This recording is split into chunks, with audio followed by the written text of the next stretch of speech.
Jemaat dipersilakan duduk kembali. Shalom. Puji nama Tuhan. Dalam rangka 78 tahun Indonesia Merdeka, sekaligus kita peringati Gereja Sinam 19 tahun dimulai kehadiran Bapak Ho dan Ibu Kim tahun 2004. Bisa berdiri dulu Ibu Kim sejenak dan Pak Ho. Semua jemaat, ada jemaat yang baru mungkin baru kenal, kita beri tepuk tangan. Ya, dan bertepatan waktu itu tempat kita di Bualu dan hari ini kita bersuka cita ada Bapak Kaling Bualu, silakan berdiri Bapak. Pak Karyana, kita beri tepuk tangan.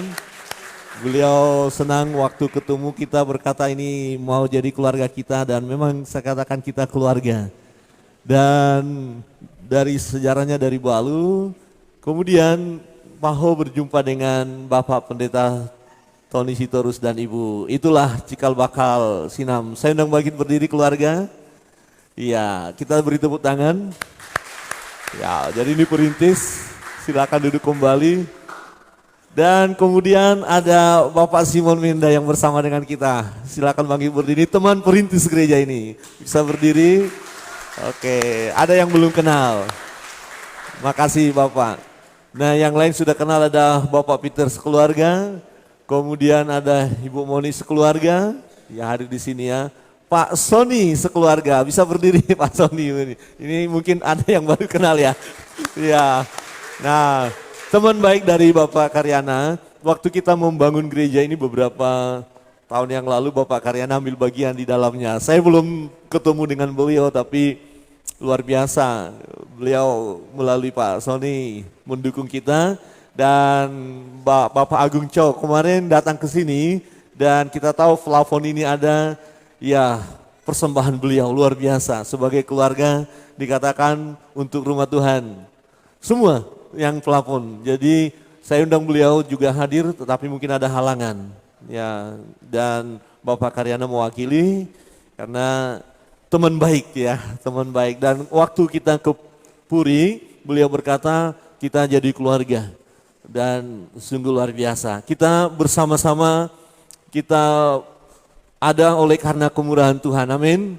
Kita boleh memuji Tuhan secara bangsa kita 78 tahun merdeka. Dan kalau kita lihat tema adalah terus melaju untuk Indonesia maju. Terus melaju untuk Indonesia baru. Ya, 19 tahun Gereja Sinam terus juga melaju, amin. Tetap kita semangat karena sudah merdeka. Dan 2 tahun sinode kita. Nah, tema kita sekali merdeka tetap merdeka. Artinya kalau kita sudah dibebaskan, jangan mau lagi terbelenggu. Ya, coba lihat kiri kanan dan katakan jangan mau terbelenggu. Ya, jangan mau lagi terbelenggu. Nah, tema kita hari ini memang berbicara bukan lagi kalau kita lihat kebenaran jahat. Nggak tahu di sini enggak. Suami-suami pukul istri, ya itu dulu. Masih ada sekarang? Enggak ya? Atau istri-istri pukul suami. Ada loh suami-suami takut istri ya. Karena kalau istrinya udah ngomong dia tunduk di ketiak istrinya. Tangan dirantai dosa. Gampang melakukan hal yang jahat. Kaki kita melangkah kemana? Ke bait Allah? Oh tidak.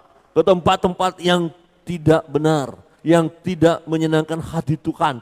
Terikat kaki kita dengan dosa. Mulut kita, kata-kata kita, wow menyakitkan. Menjadi provokator yang membuat gaduh. Wah kacau karena dosa yang menguasai. Bagaimana kehidupan hari lepas hari. Kalau kita belajar kitab suci berkata bahwa keadaan dunia ini semakin jahat. Kasih seorang yang lain akan semakin dingin. Akan gampang orang marah, gampang orang melukai orang lain. Gampang menyakiti orang lain. Kenapa? Karena terbelenggu oleh dosa. Itu dulu. Ya, kalau kita lihat firman Tuhan berkata, dulu kita ini hamba dosa karena kita menyerahkan diri kita kepada dosa. Ayat 16 berkata begini, apakah kamu tidak tahu bahwa apabila kamu menyerahkan dirimu kepada seseorang sebagai hamba untuk mentaatinya, kamu adalah hamba orang itu yang harus kamu taati. Baik dalam dosa yang memimpin kamu kepada kematian maupun dalam ketaatan yang memimpin kamu kepada kebenaran. Nah, dulu kita dipimpin oleh dosa, ya, dipimpin oleh perbuatan yang jahat. Nah, arahnya adalah kematian. Jadi orang yang melakukan hal yang jahat itu menuju kematian. Apa yang terikat tadi sungguh membawa kepada kematian. Dulu tangan kita membawa kepada kematian, kaki kita membawa kematian, mulut kita, pikiran kita, karena sudah dikuasai oleh dosa. Kekuatan kita secara pribadi tidak mampu melepaskan ikatan itu. Rantai ikatan setan itu begitu kuat. Maka jangan kaget kalau ada orang susah sekali berubah hidupnya. Karena mengandalkan kekuatan dirinya dia tidak bisa. Tetapi puji Tuhan, ada Yesus yang membebaskan kita. Di ayat 20 berkata begini, firman Tuhan, sebab waktu kamu hamba dosa, kamu bebas dari kebenaran. Ya, tidak ada kebenaran karena dosa yang kita lakukan. Dan buah apakah yang kamu petik daripadanya? Semuanya itu menyebabkan kamu merasa malu sekarang. Karena kesudahan semuanya itu ialah kematian. Kematian, jadi dosa. Kita terikat dengan dosa. Orang-orang yang masih terikat dengan dosa, sesungguhnya dia akan malu. Pasti. Kalau seseorang telah melihat dirinya berdosa, dia akan malu. Dan dikatakan kesudahan semua itu ialah kematian. Jadi orang yang masih diperhamba, belum merdeka dia dari dosa, belum bebas dari dosa, masih dibelenggu oleh dosa, perkataannya, perbuatannya, pikirannya, keinginannya semata-mata jahat, berarti garis akhir hidup orang itu adalah mati dan masuk neraka. Wow, ngeri ya. Ya, upah dosa adalah maut.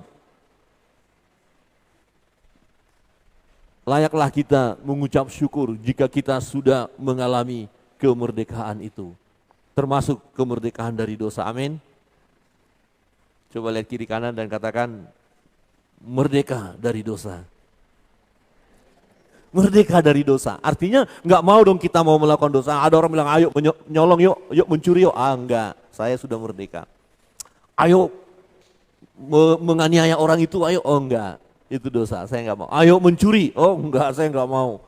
Ya, ayo balas dendam, nyakitin hati orang lain, oh enggak mau. Bebas dari dosa. Mulut kita haruslah mulai mengatakan kalimat-kalimat yang positif, membangun, yang sesuai dengan firman, sesuai dengan kebenaran. Ya, digambarkan seperti kita mengalami kemerdekaan. Jangan mau lagi dijajah. Jangan mau lagi diperbudak. Ya, kalau kita melihat film-film sejarah, ketika bangsa kita masih dijajah Belanda, enggak bisa berkutik ya. Para pendahulu kita itu luar biasa menderita sekali. Kemudian dijajah oleh Jepang juga mengalami penderitaan. Ada yang mati, dibunuh, diperlakukan tidak baik. Nah, setelah merdeka, apa mungkin kita berkata, iya saya mau dijajah lagi? Nah, ini gambaran setelah kita bebas dimerdekakan oleh Yesus, bagaimana mungkin kita mau lagi diperhamba oleh dosa. Di ayat 22, tetapi sekarang setelah kamu dimerdekakan dan dosa dari dosa, dimerdekakan dari dosa. Jadi tadinya dosa itu mengikat kita, mencengkram kita, kemudian dibebaskan kita, lepas dari dosa. Ya, kamu menjadi hamba Allah. Jadi kita ini menjadi hamba Allah. Kamu beroleh buah yang membawa kamu kepada pengudusan, dan sebagai kesudahannya ialah hidup yang kekal. Orang yang dibebaskan dari ikatan dosa ada kehidupan yang kekal. Amin. Mati pasti masuk surga karena kebenaran telah memerdekakan kita. Dan Yesus berkata, akulah jalan dan kebenaran dan hidup. Tidak ada seorang pun yang sampai kepada Bapa kalau tidak melalui aku. Kesudahan orang-orang yang sudah dibebaskan dari dosa dia akan masuk kepada hidup yang kekal. Sebab upah dosa ialah maut, tetapi karunia Allah ialah hidup yang kekal dalam Kristus Yesus Tuhan kita. Ini yang dimaksud, kita merdeka di dalam Yesus. Saudara bisa buktikan, ketika pikiran saudara mulai jahat, cepatlah berdoa, Tuhan Yesus tolong saya, pasti pikiran saudara tidak jahat. Seringkali saya katakan, suami istri yang mau berantem, berdoa dulu, Tuhan Yesus kami mau berantem. Gak jadi pasti Pak ya. Gak jadi, Tuhan Yesus saya mau mencuri, gak ada. Tuhan Yesus berkati saya mau korupsi ya, gak bisa. Ya baru ingat Tuhan, sang koruptor itu akan berhenti. Dia tidak akan mau, dia takut karma. Ya karena apa yang diperbuat akan dituai juga. Ya kan, kalau melakukan hal yang jahat, pasti akibatnya juga penderitaan. Tapi karena ingat Tuhan, saudara ingat Yesus. Gak ada orang mau melakukan kejahatan, yuk kita berdoa dulu yuk. Gak ada. Pasti waktu ada pikiran jahat muncul. Perkataan mau perkataan jahat muncul. Perbuatan mau perbuatan jahat mau muncul. Terus cepat kita berdoa. Dalam nama Yesus. Langsung hal-hal yang jahat itu menyingkir. Percayalah dan itu bisa kita buktikan. Saudara yang terkasih dalam Tuhan. Ya merdeka, tadi kita dirantai lepas. Dimerdekakan dari dosa. Pastikan hidup kita dimerdekakan dari dosa. Jangan lagi mau di sana. Karena dosa itu mengikat. Dan dosa itu akan membawa kita kepada kematian. Tetapi ketika Tuhan membebaskan kita, melepaskan kita dari ikatan dosa, kita menjadi hamba kebenaran. Ada kebenaran yang akan kita lakukan. Kita hidup dalam kebenaran dan kita disebut juga menjadi hamba Allah. Ya, Allah lah yang menjadi Tuhan kita. Dan akhirnya terus hidup kita dikuduskan. Ini proses. Ya, pengudusan yang terus-menerus terjadi. Itu sebabnya saudara Bapak Ibu bisa melihat kehidupan kita karena kita sudah dimerdekakan, ada pembaharuan. Pasti ada pembaharuan, terus ada pembaharuan dan semakin sempurna. Ya, nanti ketika tiba waktunya kita tinggalkan dunia ini, kita udah sempurna. Proses pengudusan terus-menerus dan akhirnya dikatakan apa? Kesudahan hidup yang kekal, kesudahannya semua. Di dalam Yesus ada keselamatan, amin. Di dalam Yesus kita dibebaskan dari ikatan dosa. Di dalam Yesus ada kemerdekaan. Karena kita datang kepada Dia, karena kita percaya kepada Dia, dan Dia bebaskan kita dari dosa. Dia jadikan kita hamba kebenaran, Dia jadikan kita menjadi hambanya, dan kita menyebut diri kita sebagai hamba Allah, dan terus menerus hidup kita dikuduskan, dan kesudahan semuanya hidup yang kekal.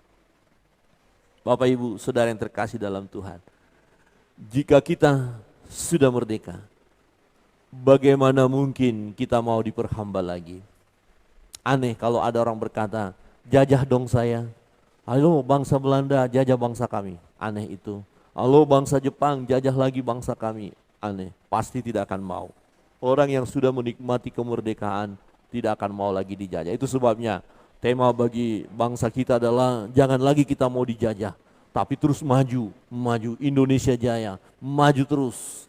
Ya, bersama Tuhan kita bisa, amin. Negeri kita semakin diberkati karena pemimpin-pemimpin kita, mereka diberkati Tuhan, takut akan Allah ada pada mereka. Kita terus berdoa, siapapun mereka, kita serahkan supaya Tuhan yang memimpin mereka.